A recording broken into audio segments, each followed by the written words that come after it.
Thank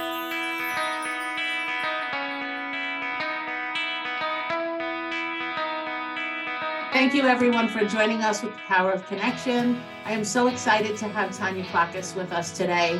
Tanya, welcome to the show. Hi, everybody. Thanks for having me. So you are someone that I've known for quite some time. You are a powerhouse. And I think the focus of this really has to be the amazing connection that you have with the people in your life and your community, and how that has worked for you to help you achieve some success. So first, tell us a little bit about how you got here.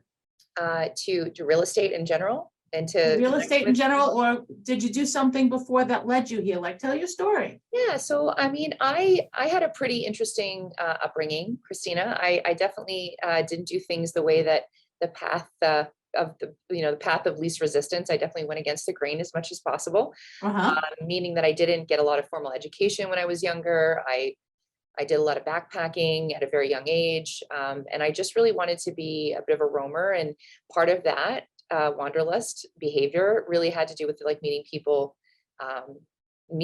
and connecting with people and learning about people and cultures, etc. So I definitely didn't have like a try, test, and true path to this. I relocated from Canada 12 years ago, and I was fortunate enough to have some people who saw something interesting in me and encouraged me to get my license, and the rest is sort of history.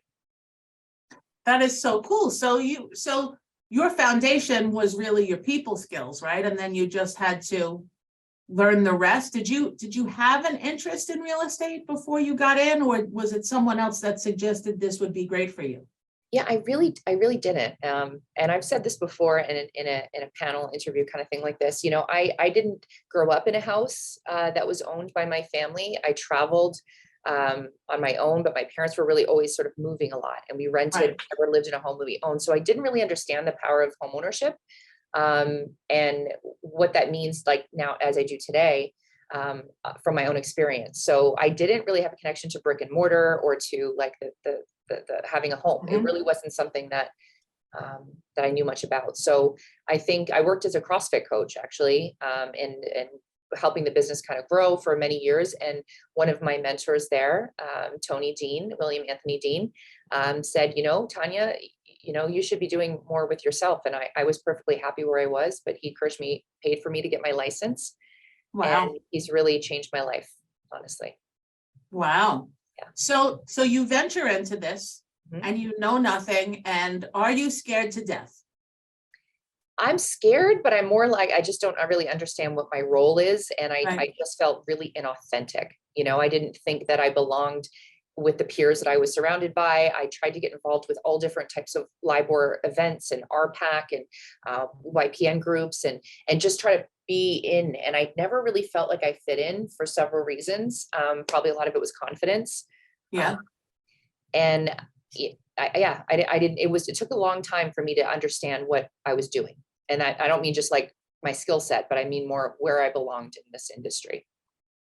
And so, you know, I often see when I speak to people that are at a level of success like yours, the combination of our business life and our personal life people try to separate them, but you can't, right? You can't. Your life is your life. Yeah. And so when you develop this confidence in yourself and you got trained. So talk about the training that you received. How did that work? Well, you know, anyone who's an agent remembers probably or blocks out their schooling, their 75 hours, or I think it's gone up now to a few more hours than that, to become a real estate salesperson license. And I had an actually really great teacher, and I went to an awesome school. So I had a really self-paced environment. But when I joined Achieve here in Smithtown with under Susan Hamblin and now Jeff Mistretta, and it should be noted, you're still there. I'm still here, and I will never be anywhere else in New York or elsewhere, because I just really believe in our whole business model. I also really believe in my mentors, which Susan and Jeff Mistretta are definitely on the top shelf of those two. We have, our office is forever learning. We have so much support. I know people say that, and I believe everybody is right where they should be. But I know that if I have any questions, any concerns, not only do I have my leaders here to help me and admin and people in Mhm. corporate, but my peers here in the office are just fantastic. Everybody's really really there. There's not a lot of people trying to get business from you, but help you grow your own business. So I receive that every day. And now I get to sort of push that through to some of the newer. So now you're getting to be a mentor to Yeah, others. I don't take that lightly, but I'm definitely honest. Yeah. I don't know that I have a lot to teach at this point necessarily yet, or that I'm a good teacher, but I definitely am always honest. So if somebody has questions and I don't know the answer, there's definitely someone who's better at that than me. I'll put them in that direction. So you mentioned earlier that you didn't really understand the concept of home and having a home and a brick and mortar. And so you're in real estate, you start to feel a little bit comfortable, a little bit, and you help the first families to get that home. Yeah. And what did that feel like? What, like, since you hadn't been exposed to that, what did that feel like for you? I was really fortunate because to this day, my referral resources are so beautiful and so plentiful and strong. CrossFit Garden City, which I mentioned before, and I forever won't mention them.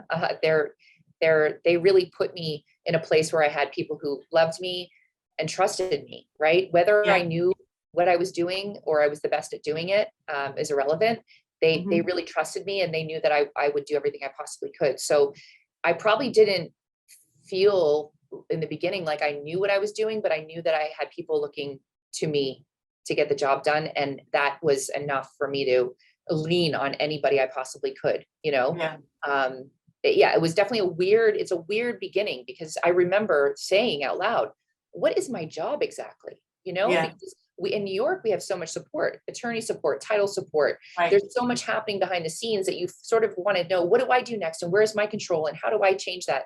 And you come to realize there's certain things you can't change and certain things you're not supposed to change. And you're really just supposed to be a resource for a portion of the deal.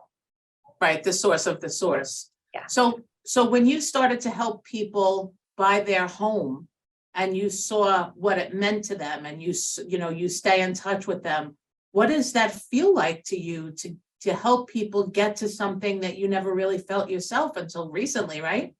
Till 2020. Thankful to RCG Mortgage, Andrew Russell, a little plug there, shameless plug. Yeah. I couldn't have done it without you guys, but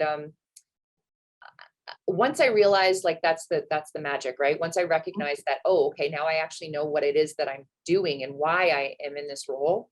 It was only because I saw that there were stories involved, and you work often, and you start out, and for new agents out there, I think this is something important to mention. You end up working often with investors, right? I think that's like there's not a lot of emotion involved. There's a lot of moving parts. It's very pragmatic in nature, right? Right. It's dollars and cents. Yeah. I didn't feel connected to that, obviously, but I did the work. I knocked on the doors, and I still do, but really it was different. Once I had a connection with a family, and really buyers are where you learn the most. Hands down, they are the best resource for you to grow as a person. Right. I think over listings, listings sort of come after, and you understand what it's like to work as a buyer's agent. You have those different sets of skills, but once I recognized that they had a place to create their own memories in, and they had children and marriage happening, and there were these just memories and intimacies, honestly, that occur in that home once they lock the door. I was like, oh, I think I understand what home means. I mean, that's my story, because I didn't grow up with one. So, and I had great parents, but I didn't have a home. I really didn't. And then when I was able to experience that for myself, and I fought so hard for that, I more than ever recognize how sacred those walls are. And it's really not about brick and mortar and siding and paint colors. It's really about your own family, whatever that looks like. Amazing. So this has been a learning experience for you as well as others. Yeah. So you talked about working with buyers and all of the skills that takes. Can you elaborate on that a little bit? Like, when you work with a buyer, what are you doing? I mean, depending on the buyer, for sure, but it really is always the same thing. I mean, there are several questions that are asked every day of me from the same from buyers, whether they're first time, second time, they're relocating. Right.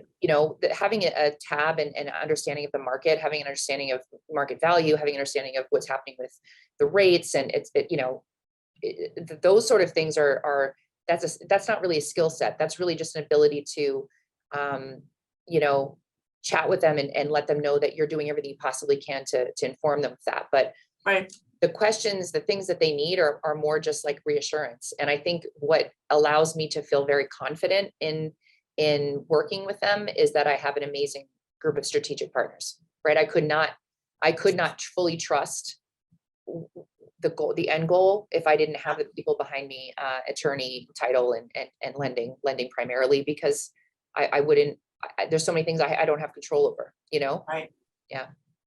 And so you're guiding these buyers using your strategic partners to make sure that you can control as much as possible. Yeah. But from the very beginning, you're doing a little bit more. You're learning about what it is that they want. How do you do that? Because you started from zero. Yeah. And then, you've worked with all of these people. When you work with a buyer, how do you find out what they want? I mean, that starts with a consult, a really strong consultation, which is probably the most integral part of my office. So we have buyer consult classes all the time. We learned how to really find out and break through and figure out what it is that, two people, let's just say a couple, Right. needs, right? What are the non-negotiables? What does the house look like when you walk into a home? What do you see? A lot of the time, these answers they never even thought of, these questions, they never occurred to them. They never discussed it between the two of them or four of them or whatever. And you start to realize that they don't always have the same thoughts in mind. They don't always have the same plan. They didn't really want the same things. And why do they have that feeling towards a colonial, right? Why do they have a feeling towards, a corner lot opposed to, it's something from their childhood. It's some type of comfort or discomfort connecting to their history and in their home. Yeah. And it's really neat because you get to break through those questions. I love consulting buyers, and it doesn't stop. Like there's the initial consultation, but things shift and change. The market changes, their ideas change, their needs change. So you always have to be asking the right questions. I think that's primary. You need to be listening and hearing what they have to say. Right. And what about when you work with someone? So buyers are usually buying, and it may be a more happy situation than somebody selling. Yeah. So can you talk a little bit about that? What happens when you're working with sellers? How do you do your best for them? Wow. I mean, sellers, I would say that probably, whether this is good for me to say out loud for my career or not, but listing houses are, for me personally, a lot more stress filled. I really carry that on my shoulders because I feel like the responsibility is unique, and maybe it's not. I'm sure my peers wouldn't feel the same way, but listing a home, may really be relying on usually relies on their next move. So those finessing that is to me is like, that's the simultaneous sale and purchase, because sellers have to go somewhere, right? Nobody's going to sell to be homeless. Right. And if it's a sale because someone, a family now has 3 children or 2 children and they're in a Cape, usually it's the case, or a 3-bedroom ranch, they need more space, they need room for mom, whatever the case may be. That's exciting, but I think there's a lot more pressure. And again, it really comes down to hearing what they need and being truly honest. When it comes to listing properties, I may not be the strongest listing agent out there because I won't purchase a deal with my mouth. I don't go out there and say, we'll give it a shot and we'll run the listing at this price and see what happens. I've tried that. And it never turned out well, so I want to be as honest as possible. They get to choose if they want to work with me, and I also get to choose if I should be the right person for them. How do you know if you're the right person for them? I think if we share like-minded, goals, and if my goal is to make sure that you have the net, the money in your jeans at the end of the closing that you need to make that next move, and the next move is realistic, I'm your girl, but that's the other thing, right? It goes back to people feeling really passionate about their home, and memories are created there. The work that they did in the home was very personal. Maybe their father did it. There's so many stories, right? The stories are just so amazing. And if they did that, they put the love and effort into it home, they've been to the home in the home for 30 years, their idea of what it's worth may be very based on the emotional, intellectual connection, right? Right. Opposed to what the market value is. So you have to tread that lightly too. And you really have to hear their stories and understand that they feel that way for a reason. This is not people being greedy, or it's a discussion, and got to be strong. So you're really getting into their emotion and finding out what it is that they feel and they want, because this is an emotional process. For most people. And I think I attract those buyers and sellers. I think I attract people that want to have those discussions. I do work with people with like high C personalities. I recently worked with my accountant, which was a joy. I'm very honored that he chose me. He does, works with a lot of realtors, the local realtors. He chose me to work with him. That's not necessarily a big emotional move for him. It's dollars and cents. So, I have to adjust too. I have to tap into hearing how people talk and hearing what their needs are might also change how I communicate with them as well. Right. Right. That's the cool learning too, is communication stuff. So you get people into the home, whether they're selling, they're buying, they're investing, whatever it is. And how do you stay connected with them? Is that a thing for you? Yeah. I'm like, again, I'm grateful because I think I attract the people that still want me around in their lives and to check in. And it's not just an innocuous, like, hey, what's up? How's it going? How's soccer practice? I want to be at your events, and I want to be at their, know about their loved ones' challenges and victories and things like that. Again, human connection. This is what this is all about. That's what makes me tick. Regardless of what area I earn a living in, I want to know people, and I love that they share their stories with me. So, I tend to get a little connected with my clients, and I that is the biggest joy. They're my family, Amazing. So, everybody that I've spoken to recently who has achieved, they've gotten to a certain level, they've put some time in, they largely get referrals, and they've built a real business out of real estate. They all have made a connection with the people that they've served, and they feel that it is their obligation to serve them to the best of their ability, which is what you're saying. But also they feel that there is a bigger part to this other than just a transaction, right? They're really trying to help people, have a better life, and they're using their skills to do that. And for somebody that's just getting into real estate, what skills do you think that they need to possess if they can learn the rest like you did? What are the skills that you possess organically that make you so, intuitive with them? I think intuition is probably a big one, but really, have you checked in to see if you're a good listener? Are you curious? Yeah. If we're curious, we want to discover things. If we're curious, we're going to seek something bigger, better, different, right? If we're curious, we're going to ask questions. And it's all too often that I think the industry often gets a little bit of a tough rap, because. Tell me more about that. Yeah, I just don't know that realtors or real estate agents, really worldwide. I mean, I have friends all over the world, and I talk to them about it, and they're like, you don't really seem like a real estate agent. And I kind of don't want to take that as a compliment, but in a way it a little bit is, because I'm not so sales driven that I have that on my mind, right? The questions and the conversations and the intuition and the relationships are what is the basis of my career, and the income and the sales and the transactions and the closings. So it's all a symptom of what I do for real. That's who I am. It's not, I'm not trying to do anything differently. I'm not trying to be different. I'm just who I am. And I think that's where I don't necessarily always connect with a lot of the people in the industry. When I meat an agent on the other side of a deal, buyers or seller, listing agent or buyer's agent, I mean, if there's a connection and I know that this person is hearing what their client needs, there's such a beautiful experience for everyone, because we can, and then the first thing I want to do is invite them to come work with me, because it's not that easy to find. The aggression, there's a lot of aggression out there. I think for new agents too, like, you have to really just step aside and say, that some of these interactions you have with people usually are peers, not necessarily the buyers or sellers. I don't have those problems, but your peers, that they can be tough. This is New York, Yeah.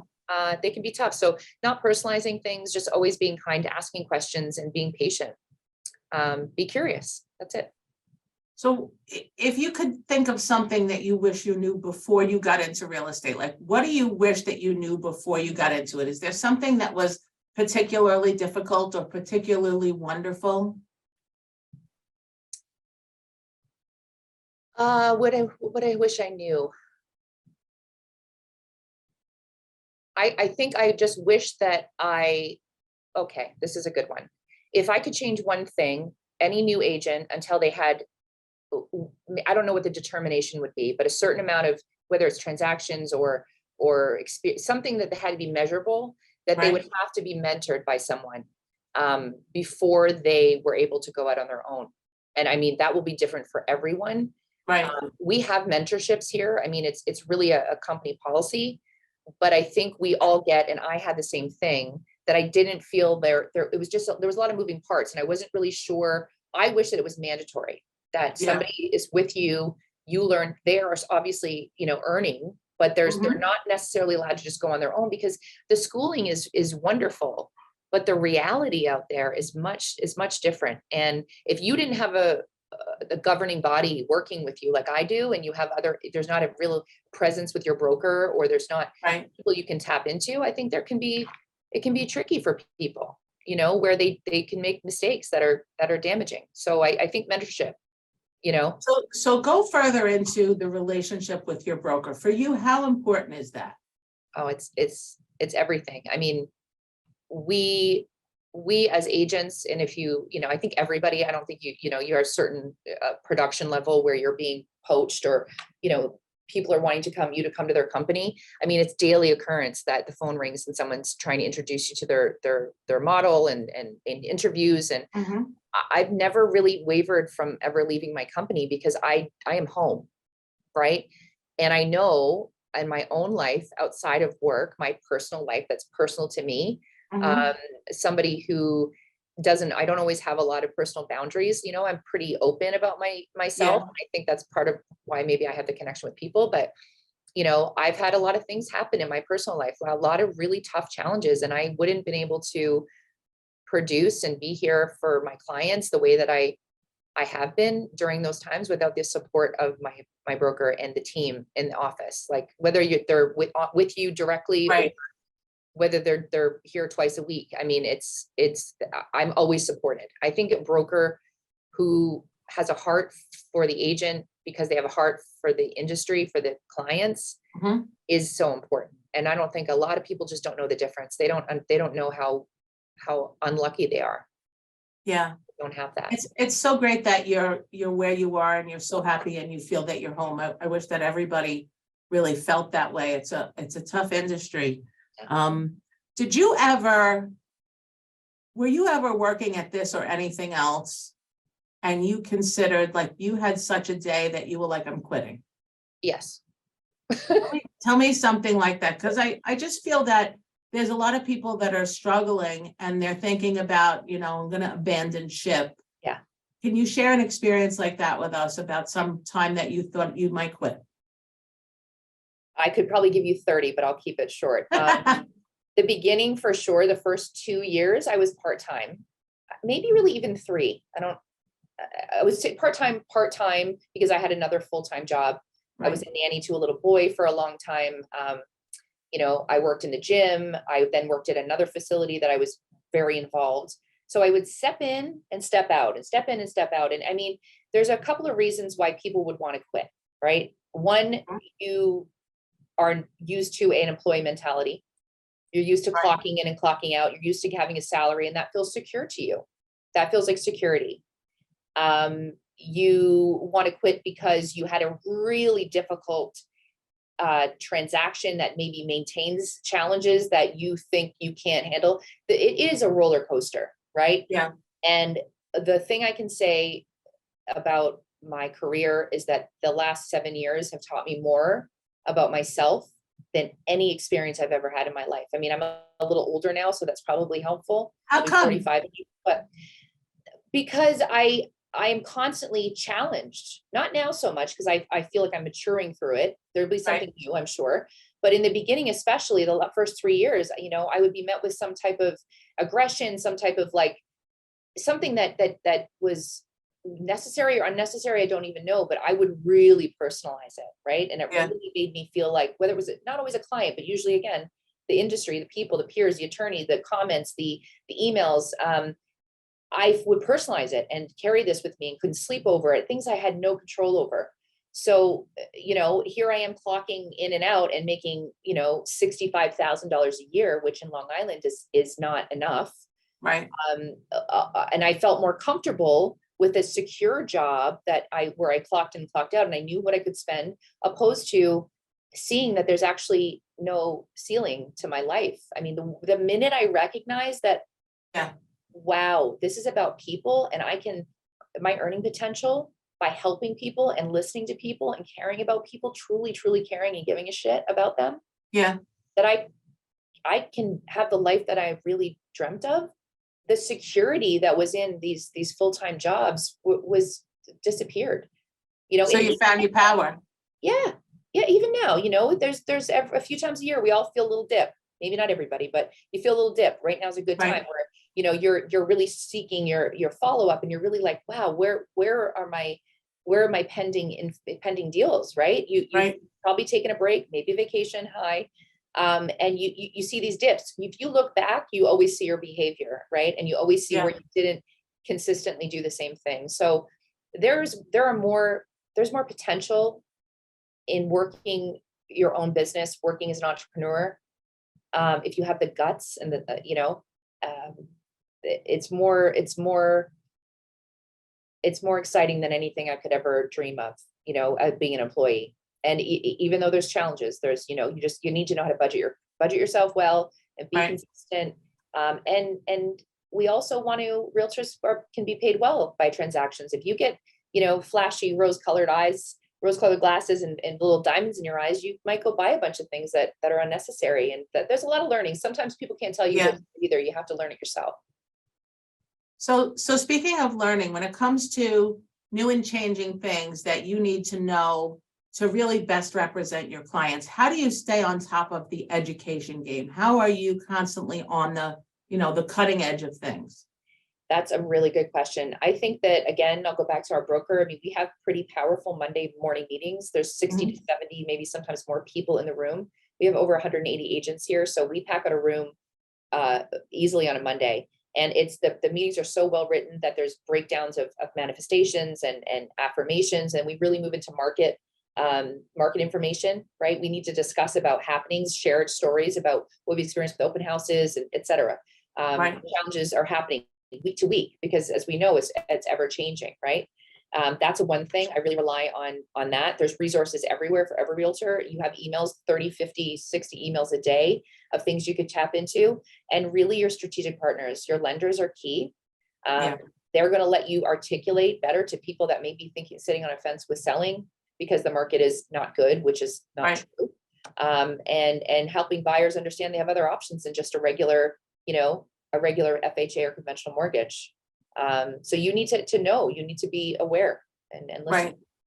So let's talk about the market right now. So you just came back from the most amazing little vacation, right?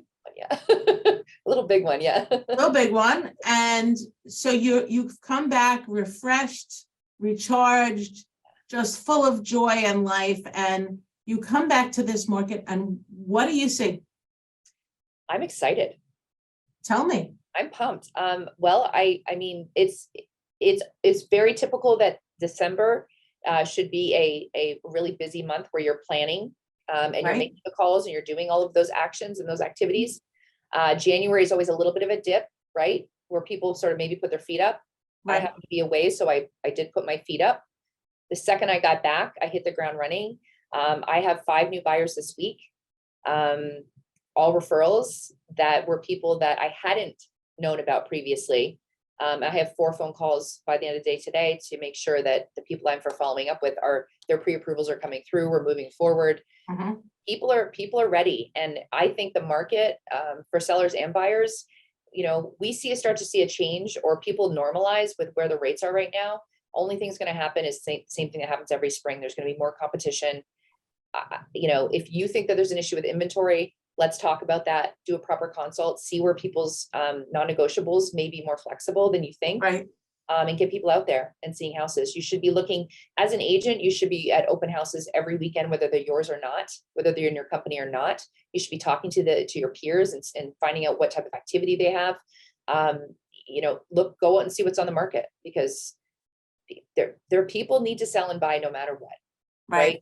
Life is happening all the time. And so what would you say to those people that don't know if it's a good time to buy or sell? What would you say? There's a perfect time to buy and sell. First of all, if they're concerned about rates, we're hopefully getting to a point where we have a fair number, right? Right. There is no comparison to where we were in 2020 when God bless, purchased. There's no comparison to 2021. We're not going to probably ever see anything like that again. Right. It's not healthy for the economy in general, right? Mm-hmm. We need to understand that average and normal rates are not 9%. They're probably somewhere in the 5s, right? Right. And if something wonderful does happen and they go down, there's a potential to refinance. There's 2-to-1 buy downs. There's so many options out there. Last time I checked, most people want to have a roof over their head, and rentals are so scarce. We don't do rentals in my office, but renting shouldn't be an option. Right. You have to make a move. So. Especially for you who really holds close to your heart that whole home thing, the power of home. Yeah. And the feeling that you're able to help people get there. So are there some people that don't think they can do it and you say, oh, but wait, you can? Yeah, I just had this conversation with clients over. Tell me. Well, it's we talk about in a consult, to me, this is what we learn, right? 3 circles. So the top circle, let's say, is your budget. And in your budget's your budget. For most people, they can't really say, oh yeah, another 30,000 is fine, or another 20, Right. 2,000 a year in taxes is fine. The budget usually is just what it is, unless you're digging up a bag of money or someone gifts you money, you're really Right. there. The second one would be location, the second circle. The third, location, right? School district, etc. Right. The third would probably be condition of the home. And what has to condition or your wants and needs and desires and dreams and non-negotiables, and a colonial versus a 2-bedroom versus what do you really need, what can you afford, and where do you want it to be, right? Discussing with clients who are maybe commuting into Manhattan, which people are starting to do again, so it's a normal trend. If your sites are set on Massapequa, Seaford, Wantagh districts, school districts, and those areas, and your budget is here, if I can find you a house in West Islip and you're so close to the parkways that it really doesn't make a difference for your commute, maybe by a little bit, and that home ticks off everything, maybe it has carpet. Let's figure out exactly how much to get the carpet ripped out and have those floors, redone. Yeah. It's an actual better investment for you in general with the way interest rates are right now. It's really about finding where people's pain points are, so I'm never going to say not to suggest something to someone because they said absolutely not. They may actually just need a moment to think about it. And what worst case scenario, they just have to say, no, we don't want that. Right. So yeah, there's answers. No skin off your apple. Right. So at this point, I see that you are always on the top producer list and you're doing what you love, and you have this beautiful glowing smile on your face. Let me ask you, what does success mean to you? What is it? I'm free to answer this question. I'm a childless, right, woman. I don't have kids. Mm-hmm. I am a single woman. Mm-hmm. And my dream of success is first and foremost health, emotional, physical, and mental health, right? That I'm growing every day personally, that I put boundaries up where they belong and take them down where they don't. And I just really want to travel. Beautiful. I want to go all over the world. I want to meet people. I want to come back and be able to share stories. Where's the next spot you're going to go? I know you figured it out. Yeah, I'm actually going back to Bali. Are you? With a stop in Western Australia. So there's a place called Broome, Australia, or the Yeah. Kimberleys.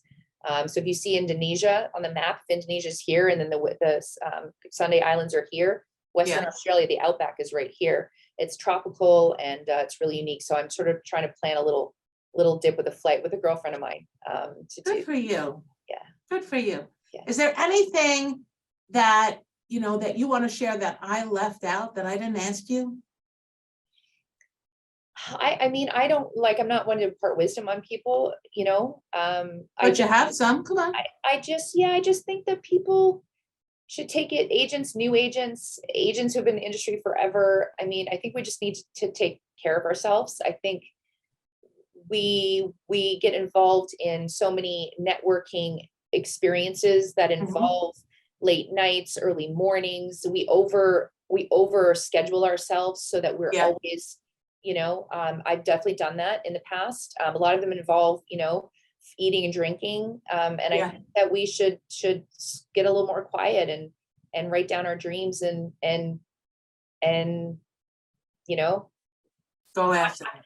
go after it. Yeah. Instead of, you know, is networking paying off? That's different, right? What are you doing and who you're networking with? You're networking with peers that you're learning from. That's great. But if you're networking with people that encourage you to be out late and not looking after yourself, I don't know that that's the best move. And that's probably, again, my 45-year-old wisdom. I really want a long, healthy life. And my job, my career, my office, my space, where I make my money is a huge part of my life. But at the same time, it's a very small piece of my life because there's so much in front of me, you know? Amazing. Yeah. Tanya, I want to thank you for sharing this with us. I always love to spend time with you. And when I do, it always reminds me that the power of connection really is everything. I love Thank you so much. Thank you so much for taking the time with me.